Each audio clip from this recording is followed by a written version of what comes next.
அமித்ஷா இங்க டெல்லியில இருந்து இங்க வராரு. பூத் ஏஜென்ட் எல்லாம் இது பண்ணி வாக்கு எந்திரத்தை சரி பண்றது எல்லாம் ரெடி பண்ணிட்டு போவார். ஒரே விவாதமாவே போய்கிட்டு இருக்கு. என்ன நடக்குது அதிமுகக்குள்ள? அதிமுகங்கிற பேர்ல ஒரு காலத்துல ஒரு கட்சி இருந்தது, இன்னைக்கு இல்லது. அமித்ஷா தலைமையின் கீழே இயங்குற கட்சிகள் இது. உலகத்திலே யாராலையுமே கணிக்க முடியாத ஒரு அரசியல் கட்சி ரெண்டு இருக்குதுன்னா, ஒன்று வந்து தேமுதிக, இன்னொன்று அப்பா மகனும் ரெண்டா பிரிஞ்சிருக்காங்க. அது இந்த சிவி சண்முகம் உறவாடிக்கு எடுத்தவர்கள் அரசியல் புரோக்கர்னால யார சொல்றாங்க சார்? அவங்களுக்கு பிடிக்காதவங்கெல்லாம் உறவாடிக்கு எடுப்பவர்கள். குருமூர்த்தியை தான் அவர் அரசியல் புரோக்கர்னு சொல்றாரு, அவரையே அட்டாக் பண்ணிக்கிட்டே இருக்கிறாங்க சார். அவர் அரசியல் புரோக்கர், அவருக்கு பொழப்ப ஓடலை, நடுமதில் கழிச்சு விட்டாங்க. இப்போ 26 தேர்தல் களம் எப்படி இருக்குன்னு நீங்க நினைக்கிறீங்க சார்? பாஜக தேர்தல் ஆணையம் கூட்டணியும் மக்கள் திமுக கூட்டணியும் ஒரு ரெண்டா நிற்கிறாங்க. யார் ஜெயிப்பாங்கன்னு பாருங்க.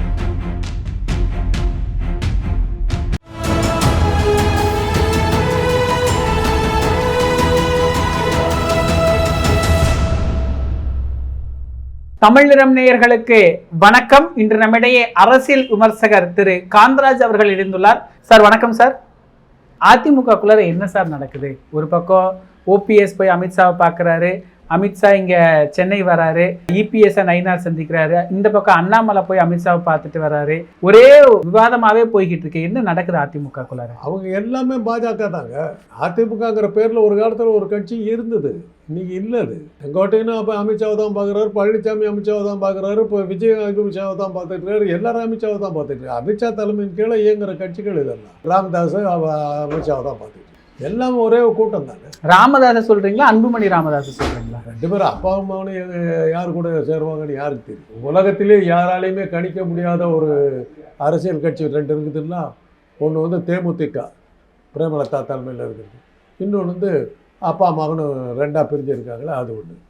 யார் கூட கூட்டணி வைப்பாங்க, யார் கூட சேருவாங்கங்கிறது அவங்களுக்கே தெரியாது. கடைசி நிமிஷம்ல யாருக்கும் தெரியாத ஒரு விஷயம். அதனால் அவங்க எங்கே போவாங்கன்னு தெரியாது. முக்கால்வாசி இன்றைக்கி பார்த்திங்கன்னா அன்புமணி வந்து பாமகவோட இருக்கிறேங்கிறார், பாஜக கூட இருக்கிறேங்கிறார். இவர் ராமதாஸ் வந்து திமுக கூட இருக்கிறேங்கிறார். திமுக ஜெயிச்சா எனக்கு மந்திரி, பாஜக ஜெயிச்சாக்கா உனக்கு மந்திரி. நம்ம குடும்பத்தில் ஒரு மந்திரி பதவி ஷூராக பண்ணிட்டாங்க. அதுதான் அவங்க சாமர்த்தியம். அதுதான் அரசியல் வியாபாரங்க. அரசியல் வியாபாரத்தில் யார் ஜெயிக்கிறா, யார் கொள்ளடிக்கிறா, பதவி கிடைச்சா என்ன பண்ணுவாங்கங்கிறது தான் இருக்குது. ஒரு பிஸ்னஸ்.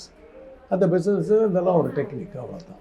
இந்த சிவி சண்முகம் உறவாடிக்கு எடுத்தவர்கள் அரசியல் புரோக்கர்னால யாரை சொல்றாரு சார்? அது அவங்களுக்கு தான் தெரியும். அவங்களுக்கு பிடிக்காதவங்கெல்லாம் உறவாடிக்கு எடுப்பவர்கள் தான். செங்கோட்டையை விட்டு அடிச்சுட்டு போயிட்டாரு. செங்கோட்டையனை கட்டால் அவங்களுக்கு கொஞ்சம் பயம் இருக்குது. ஏன்னா செங்கோட்டை வந்து ப்ரூவ்டு சக்ஸஸ்ஃபுல் மேன். அண்ணா திமுகவுக்கு ஜெயலலிதாவுக்கு வந்து ஒரு அங்கீகாரம் கிடைக்கிறதுக்கு காரணமாக இருந்த ஒரு செங்கோட்டை. எம்ஜிஆர் காலத்தில் அவர் ஒன்றும் கிடையாது. ஜெயலலிதா காலத்தில் அவர் வச்சதான் சட்டங்கிற அளவுக்கு அவர் வந்து கிங் மேக்கராக இருந்தது. அதனால தான் அவர் இப்போ வெளியே போகிறாருன்னும் போது இவங்களுக்கும் கொஞ்சம் பயம் வருது. நம்மளை காலவாரி விட்டுருவாங்களோங்கிற பயம் வருது. அப்போ இந்த அரசியல் புரோக்கர் யார்? அரசியல் புரோக்கர்னு யாரை குறிப்பிடுறாரு? உறவாடி கொடுத்தவர் செங்கோட்டையனை தான் இது பண்ணுறாரு. பழனிசாமி எதுக்கிறவங்க இவங்கெல்லாம் பழனிசாமி கூட இருக்கிற ஒரு கூட்டம். இப்போ கூட ஒரு பொதுக்குழு கூட்டம் நடத்தினாங்க. என்னத்தான் நடத்தினாங்க? யாருக்காவது தெரிஞ்சுதா? அது மாநகரத்தில் அவ்வளோ பெரிய கல்யாண மண்டபத்தில் நடத்தினாங்க. ஏதாவது ஒரு செய்தி வந்ததா பார்த்தீங்களா அந்த கட்சி பற்றி? அந்த பொதுக்குழு அன்னைக்கு ஃபுல்லாக எல்லா சேனல்லையும் அதுதான் லைவில் போயிட்டு இருந்தது. அப்படியா? நீங்கள் தான் சொல்லணும். எங்கள் கண்ணுக்கு தெரியல. அது எப்படிங்க அதிமுகவில் எது நடந்தாலும் உலகம் பூராவும் நடந்தது, புட்டின்லேருந்து எல்லாம் பார்த்தாங்கன்னு உடனே கதை அளக்க ஆரம்பிச்சிடுறீங்க சார். தமிழ்நாட்டில் இருக்கிற எல்லா ஊடகத்துலையும் அதுதான் இன்னைக்கு லைவில் ஓடிக்கிட்டு இருந்தது. எடப்பாடி பழனிசாமி பேசின 1 மணி நேர வீடியோவையும் அப்படியே டெலிகாஸ்ட் பண்ணிக்கிட்டு இருந்தாங்க. சரி, ரைட், ஓகே, ரைட், தேங்க்யூ. நீங்கள் சொல்லி நான் தெரிஞ்சுக்கிட்டா ரொம்ப தேங்க்ஸ். இப்போ தொடர்ந்து குருமூர்த்தியை தான் அவர் அரசியல் புரோக்கர்னு சொல்கிறாரு, அவரையே அட்டாக் பண்ணிக்கிட்டே இருக்கிறாங்க சார். அவர் குருமூர்த்தி தன்னை வந்து சொல்கிறாங்கன்னு சொல்லி அவர் கிளைம் பண்ணிக்கிறார். தன்னை பெரிய மனுஷன் ஆக்கிக்க பார்க்குறாரு.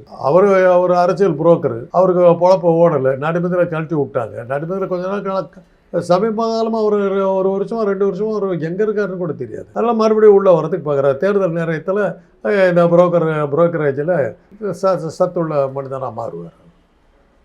அதுக்காக தான் இதெல்லாம்.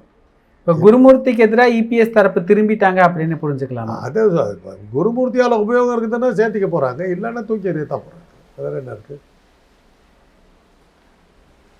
அவர் ஒரு சூத்திரதாரி தான் இந்த விஷயத்துல எல்லாத்துலேயுமே. சூத்திரதாரி நான் கூட காந்தராஜ் நினச்சாருனாக்கா மோடியை போய் பார்த்துட்டு வருவாங்க, அமித்ஷா பார்த்துட்டு சொல்லிட்டு என்ன அமித் எப்படி எப்படி என்ன பண்ணலாம் அப்படின்னு சொன்னால் கேட்பாருன்னு சொல்லி நாங்களாம் கிரியேட் பண்ணி விட வேண்டியதான். நம்புறவனுக்கு நம்பிட்டாங்க, 4 பேர் நம்பிட்டாங்கன்னா அதை வச்சு என் போட போகும். ஒரு கல்லை தூக்கி போட்டு பார்க்க வேண்டியது, சொலக்குன்னு சத்தம் கட்டிச்சுன்னா தண்ணி இருக்குதுன்னு அர்த்தம், அவ்வளோதான். ஒரு சத்தமும் வரலைன்னா உள்ளே ஒன்றும் இல்லைன்னு அர்த்தம். இதெல்லாம் ஒரு அரசியலில் டெக்னிக்கு. எனக்கு ஒரு முக்கியத்துவம் கொடுக்கறதுக்காக நானாக கிளப்பி விடுற சில ஸ்டோரிகள். என்னை நம்பி தான் அமித்ஷா இருக்கார், என்னை நம்பி தான் மோடி இருக்கார், என்னை நம்பி தான் புட்டின் இருக்கார், இப்போ ட்ரம்ப் இருக்கார் எல்லாம் சொல்லி விட்டாட்டிட்டு போக வேண்டியது. ஏமாந்தாக்கா லாபம், ஏமாறுறேன்னா இழப்பதற்கு ஒன்று இல்லை. இன்னொரு பக்கம் அண்ணாமலைக்கு ஒரு முக்கியத்துவம் கிடைச்சிருக்கு. இவ்வளோ நாள் அண்ணாமலை அமைதியாக இருந்தார், பதவி விட்டு தூக்குனக்கு அப்புறம் பெருசாக எதுவும் காணோம். அப்புறம் கொஞ்ச நாள் ஆக்டிவ் ஆனார், மறுபடியும் சைலண்ட் ஆனார். இப்போ மறுபடியும் ஒரு முக்கியத்துவம் கிடைச்ச மாதிரி பவர்ஃபுல்லாக எல்லா வேலையும் செஞ்சுக்கிட்டு இருக்கிறாரு. நீங்கள் தான் சொல்லிக்கிட்டு இருக்கிறீங்க. அவங்க கட்சியில் யாரும் அவருக்கு அங்கீகாரம் கொடுத்த மாதிரி தெரியல. மீடியாக்கள் தாங்க, நீங்கள் தாங்க இப்போ சில பேர்த்த காப்பாற்றிக்கிட்டு இருக்கிறீங்க. சீமானை அப்படியே கை விட்டுட்டீங்க, சுத்தமாக தொடச்சி எரிஞ்சுவிட்டீங்க. இப்போ மறுபடியும் அண்ணாமலையை பிடிச்சி கொஞ்சம் வேடிக்கை காட்டிக்கிட்டு உட்காந்துட்டு இருக்கிறீங்க. மீடியாக்களால் உருவாக்கப்பட்ட பலூன்களுக்கு சின்ன ஒரு குத்துனாக்க உடஞ்சி போயிடும். சார் 2 தடவை டெல்லி போய் அமித்ஷாவை பார்த்துட்டு வராரு. இந்த பக்கம் வந்த உடனே டிடிவி தினகரன் வீட்டுக்கு விருந்துக்கு போறாரு, ஓபிஎஸ்ஸை பார்த்து பேசுறாரு. அதனால தமிழ்நாடு அரசியல் மாறிடுச்சா? ஒரு லைன் லைட்டுக்கு வந்துட்டாரு. அவ்வளோதான். காலையில் வெளியில் எந்திரிச்சு எடுத்து பார்க்குறேன், அண்ணாமலை வாழ்க அண்ணாமலை வாழ்கன்னு கத்திட்டு போகிறாங்களே ரோடெல்லாம். என்ன ஆச்சு? அமித்ஷாவை யார் போய் பார்க்கல? அண்ணாமலை அவருடைய திட்டம் இந்த ஓபிஎஸ் தினகரனை வச்சு என்னதான் பிளான் பண்ணுவாங்கன்னு நினைக்கிறீங்க? இப்போ இவங்க 2 பேருமே என்டிஏல இருந்து வெளியே போயிட்டாங்க, என்டிஏக்கு நீ வரமாட்டேன்னு சொல்லிட்டாங்க. ஆனால் திடீர்னு ஓபிஎஸ் போய் அமித்ஷாவை பார்த்துட்டு வந்தார். தினகரன் உறுதியாக இருக்கிறாரு, நான் என்டிஏக்கு வரமாட்டேன். ஆனால் மீண்டும் மீண்டும் இவங்க என்ன ட்ரை பண்ணிக்கிட்டு இருக்கிறாங்க? இன்னும் டைம் இருக்குதுங்க. எல்லாம் கடைசி நிமிஷத்தில் எல்லாம் ஒரே கட்சி தான் வந்துடும். ஒன்றும் கவலையே படாதீங்க, பயப்படாது. எந்த கட்சியெல்லாம் ஒரே கட்சின்னு வருங்கிறீங்க? என்டிஏ கூட்டணின்னு சொன்னார்ல, அதில் யாருன்னா இருக்கா? அதிமுக இருக்கு, அப்புறம் பாஜக இருக்கு, அப்புறம் ஜான் பாண்டியன் இருக்கிறதா சொல்றாங்க. பெரிய கட்சி, பயங்கரமான கட்சி. அப்புறம் அதெல்லாம் சேர்த்துவாங்களா சார்? அதான் உங்களுக்கே தெரியலீங்க. அப்புறம் அவங்க வந்துருவாங்கன்னு பேசிக்கிட்டு தான் நாங்கள் என்ன பண்ண முடியும்? தேர்தல் நேர்மையாக நடந்தால் பாஜகங்கிறது இந்த விந்திய மலைக்கு கீழே வர்றதுக்கு சான்ஸ் கிடையாது. ஆனால் அது நடக்காதுங்கிறது நம்ம பீகார் எலெக்ஷனில் நம்ம பார்த்துட்டோம், மகாராஷ்டிரா எலெக்ஷன்லையும் பீகார் எலெக்ஷன்லையும் நம்ம பார்த்துட்டோம். அதனால் இந்த தடவை தேர்தல் ஆணையத்தை ஜாக்கிரதையாக இது பண்ணலன்னாக்கா பாஜக தேர்தல் ஆணையம் கூட்டணியும் மக்கள் திமுக கூட்டணியும் ஒரு 2ஆ நிற்கிறாங்க. யார் ஜெயிப்பாங்கன்னு பார்க்கணும். இப்போ அந்த பாஜகக்குள்ள இப்போ நீங்கள் சொன்ன மாதிரி என்டிஏவா எல்லா கட்சியும் சேர்ந்துருன்னா எந்தெந்த கட்சி சேர்ந்துரும் நீங்கள் நினைக்கிறீங்க? எனக்கு தெரியலையே. அமித்ஷாவுக்கே தெரியாத ஒரு விஷயத்தை என்ன கேட்டால் நான் என்னங்க பண்ணுறது? இன்னைக்கு வரல சொல்கிறேன், என்டிஏ கூட்டணி வெற்றி பெறுன்றார். என்டிஏ கூட்டணியில் யார் இருக்கான்னு அவர் சொல்ல வேண்டி, நீங்களாவது கேட்டு சொல்லுங்கள். நீங்கள் தானே அவங்களுக்கு ரொம்ப ஸ்ட்ராங்காக நிற்கிறீங்க, உங்களுக்கு தானே தெரிஞ்சிருக்கு. இப்போ விஜய் ஒரு பக்கம் அவர் தனிச்சு நிற்கிறேங்கிற முடிவுக்கு எடுத்துட்டாரா சார்? செங்கோட்டையன், நாஞ்சில் சம்பத்தெல்லாம் சேர்த்திட்டாரு. அவருடைய கணக்கு எப்படி பார்க்குறீங்க? யார் கட்சி ஆரம்பித்தாலும் நாஞ்சில் சம்பத்து இந்த மாதிரி ஒரு கூட்டம் இருப்பாங்க. ஏன்னா இந்த தமிழர் மானியன் ஏன் இன்னொன்று சேரலங்கிறது தான் எனக்கு ஆச்சரியமா. அவர் ஜிகே வாசனோட தன்னுடைய கட்சியை நினைச்சிட்டாருல சார்? நினச்சிட்டாரா? அப்போ இனிமேல் போகிறது கஷ்டம். ஜிகே வாசன் அவங்களோட தானே இருக்காரு. அதனால் யாரத்தால் அப்படி போகிறதுக்கு பதிலாக இப்படி போய் சேர்ந்துட்டார். ஆக அங்கே தான் இருக்காங்க. என்டிஏ கூட்டணியில் யார் இருக்காங்கிறது யாருக்குமே தெரியாத ஒரு விஷயம். விஜய் எந்த கட்சிக்கு போயிருக்காரு இன்றைக்கி அவர் ஒரு தேர்தலில் நின்றதில்லை, ஒரு எலெக்ஷனில் என்ன நடக்குது, அவருடைய கட்சி உறுப்பினர்கள் யார், தலைவர்கள் யார், கிளைக்கழகங்கள் எங்கே இருக்குது, ஆஃபீஸ் எங்கே இருக்குது, ஒன்றுமே தெரியாது. பாண்டிச்சேரியில் பெருசாக என்ன பெரிய கூட்டத்தை நடத்திவிட்டார். இப்போ பேசாமல் போனார், நடந்தார், வந்துட்டார், முடிஞ்சு போச்சு. ஒரு அடையாளம் எல்லாம் போயிடுச்சு. கரூரில் அவ்வளோ பெரிய ரகலை பண்ணார். 1.5 மாதம் வெளியே போயிட்டு 1.5 மாதம் கழித்து வெளியே வர்றாரு. அப்படியே ஜனங்க இது குவிஞ்சிருக்க வேணாம். என்னாச்சு? பாண்டிச்சேரி எல்லாம் அவ்வளோதாங்க. கெட்டிக்காரன் பொழுது 8 நாளைக்கு தான் அப்படிம்பாங்க. போகட்டும் பார்க்க. இப்போ விஜய் அவருடைய அரசியல் எந்த தாக்கத்தையும் ஏற்படுத்தாது அப்படிங்கிற மாதிரி நீங்கள் ஏற்படுத்தி இருந்ததுன்னா நீங்கள் சொல்லுங்கள். மக்கள் எழுச்சி இருக்குல்ல சார், கூட்டம் வராங்க எல்லாரும். விஜய் அப்படின்னாலே அபரிவிதமான கூட்டம் வருது, ஊடக வெளிச்சம் இருக்குது, கருத்து கணிப்புகள்ல ஒரு பெரிய தாக்கத்தை இந்த தேர்தலில் ஏற்படுத்துவாரு அப்படிங்கிறாங்க. எப்படி ஏற்படுத்துவாங்கன்னு சொன்னாங்க? எந்த எலெக்ஷன் எதை வச்சு கருத்து கணிப்பு போட்டாங்க?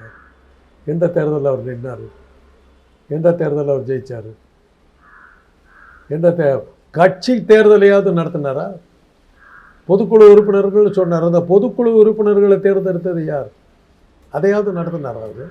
ஒரு தேர்தலை கூட நடத்தாத ஒரு ஆள் மக்கள் எழுச்சி வந்துருச்சா அப்படியே வந்து நிற்குதா? மக்கள் பார்த்து நல்ல பிஆர்ஓ நல்லா பயன்படுது. விஜய், இபிஎஸ் இவங்கெல்லாம் ஒரு சைடு அப்படின்னு பார்த்தோம் அப்படின்னா 4 முனை போட்டி தான் 26 அப்படின்னு எடுத்துக்கலாமா? எடுத்துங்க. நீங்க எப்படி கணிக்கிறீங்க சார்? எப்படி போட்டி அமையும்? முதல்ல அவங்க வரட்டுங்க. செங்கோட்டையன் கதை இப்போதான் வெளியே வந்திருக்காரு. அவர் விஜய் கூட போய் சேர்ந்துட்டார். அது ஒரே கட்சி தான். இப்போ விஜய் இன்னும் வந்து கட்சி வந்து கட்சி தேர்தலை கூட அவர் நடத்தலை. பொது தேர்தல் எதையுமே சந்திச்சதுக்கு பிறகு பார்ப்போம் என்ன நடத்துங்கிறது பார்ப்போம். இப்போ 26 தேர்தல் களம் எப்படி இருக்குன்னு நீங்கள் நினைக்கிறீங்க சார்? நான் தான் சொன்னேனுங்களே, தேர்தல் ஆணையம் என்டிஏ ஒரு கூட்டணி, பொதுமக்கள் திராவிட இயக்கங்கள் ஒரு கூட்டணி. இப்போ தேர்தல் நடக்கும். இதில் பீகாரில் வந்து அவங்க வந்து தேர்தல் ஆணையம் என்ன பண்ணிச்சுன்னு பார்த்தாச்சு. அதை வந்து முறியடிக்கிறதுக்கு திராவிட இயக்கங்கள் பொதுமக்களும் போராடினா தான் இந்த தேர்தல் நேர்மையாக நடக்கிறதுக்கு வாய்ப்பு இருக்குது. அமித்ஷா இங்கே டெல்லியிலேருந்து இங்கே வராரு. அவர் எலெக்ஷன் வருவாருங்க. ஒவ்வொரு எலெக்ஷனுக்கு முன்னாடி கரெக்டாக வருவார். பூத் ஏஜென்ட்டு எல்லாம் இது பண்ணி வாக்கு எந்திரத்தை சரி பண்ணுறது எல்லாம் ரெடி பண்ணிட்டு போவார். ஒவ்வொரு தேர்தலுக்கு முன்னாடி வருவார். உள்துறை அமைச்சருக்கு தேர்தலுக்கு என்னங்க சம்பந்தம்? என்னத்துக்காக வர்றாரு? அவர் கட்சி உறுப்பினர்களை பார்க்குறாரு, வேலூரில் கூட்டம் நடத்துகிறாரு, கட்சி சம்மந்தமாக ஆலோசனை நடத்துவார்ல சார். அமைச்சராக இருந்தாலும் அவருக்கு கட்சி இருக்குல்ல. கட்சி இருக்குது. உள்துறை அமைச்சராக இருக்கார்.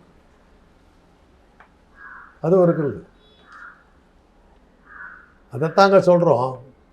தேர்தலுக்கு முன்னாடி ராஜினாமா பண்ணிட்டு தேர்தல் நிற்கணும். அப்போ தான் நேர்மையாக நடக்கிறதுக்கு சான்ஸ் இருக்குது. இப்போ அவர் ஓபிஎஸ் ஒரு பக்கம் கெடு வச்சிருந்தார் சார், டிசம்பர் 15. அதே நாளைக்கு தான் அமித்ஷாவும் வராரு. ஒருவேளை என்டிஏ கூட்டணியில் இணைச்சிருது, அதிமுகவில் இணைச்சிருவாங்க. தேடி பிடிச்சி வேற என்னங்க? அப்படி வாய்ப்பு இருக்குதானே சார்? இல்லை, அதான் சொல்லிட்டீங்களா, வாய்ப்பு இருக்குது. இன்னைக்கு உலகமே அந்த தேதியை காத்துக்கிட்டு இருக்குது. என்ன எத்தனாம் தேதி சொன்னீங்க? நீங்கள் அப்போ இல்லைன்னு மறுக்கலாம்ல சார்? இப்போ 15ஆம் தேதி ஏன் மறுக்கணும்? என்னத்துக்கு மறுக்கணும்? நீங்கள் தான் சொல்லிட்டீங்களே, உறுதியாக முடிஞ்சு போச்சு, எல்லாம் முடிஞ்சு போச்சு, சூரியனே மேற்கே ஒதுக்க வந்துடுச்சு அப்படின்னு சொல்லி உறுதியாக சொல்கிறீங்க. அப்புறம் நான் என்னத்துக்கு அதை சொல்கிறீங்க? உங்களை பொறுத்தவரை எல்லாம் தான் செட்டில் ஆகிடுச்சு. தேர்தலை நடத்த வேண்டியது வெற்றி பெற்றாகி விட்டதுன்னு சொல்லிட்டீங்களே, அப்புறம் அதை பற்றி கவலைப்பட வேண்டிய அவசியம். இப்போ கிட்டத்தட்ட தேர்தல் ஆணையத்தை வச்சுதான் பாஜக இந்த தேர்தலை சந்திக்குங்கிறது ஒரு அபாண்டமான குற்றச்சாட்டு தானே சார்? ஒரு அபாண்டங்கிற வார்த்தையை பயன்படுத்தாது. பீகாரில் என்ன நடந்தது? 23% எதிர்கட்சி வாங்கியிருக்கு. 20% வாங்கினவங்க 202 சீட்டை ஜெயிக்கிறாங்க. 23% வாங்கினவங்க 45 சீட்டு ஜெயிக்கிறாங்க. ஏற்றுக்கிட்டு போகிறோம். நிகழ்கால அரசியல் குறித்து பல தகவல்களை பகிர்ந்து கொண்டதுக்கு நன்றிங்க சார். இதே போன்று நிகழ்கால அரசியலின் சாரம்சங்களை அரசியல் ஆளுமைகளின் நேர்காணல் வழியே தொடர்ந்து காண தமிழ் நிறம் வலையொலியை சப்ஸ்கிரைப் செய்யுங்கள். தங்களின் மேலான கருத்துக்களை கருத்துளை பெட்டியில் பதிவிடுங்கள். நன்றி, வணக்கம்.